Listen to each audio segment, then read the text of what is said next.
pinala namin sa hearing officer. Okay? Ngayon, bakit kami merong motion to inhibit? Now, ito,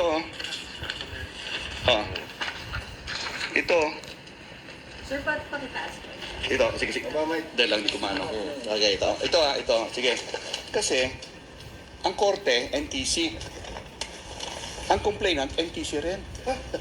Ayan o, complainant. Grabe ha, niluluto. Pag ngayon, ito yung order. Sa order, merong mga dispositive portion. Ang dispositive portion, yung order ng NTC. Ito, ito yung mga dispositive portion, hereby directs, hereby orders, hereby enjoin. May mando. Pinirmahan ng 3.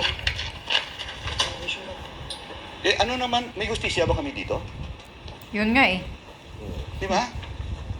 Parang judge yan na nag-file ng kaso at ang kaso nasa korte niya. May laban ba ka doon? Sir, what Okay. happens to the case if they all inhibit? Kasi may matitira pa po ba?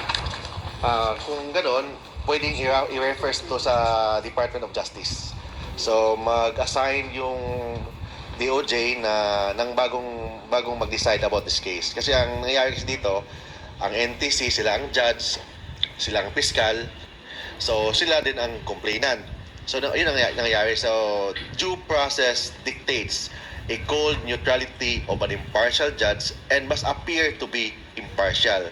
So, hindi na sila impartial but must appear to be impartial. And we cannot expect due process in this office. Lalo na sa tatlong yung commissioner at yung dalawang deputy commissioners.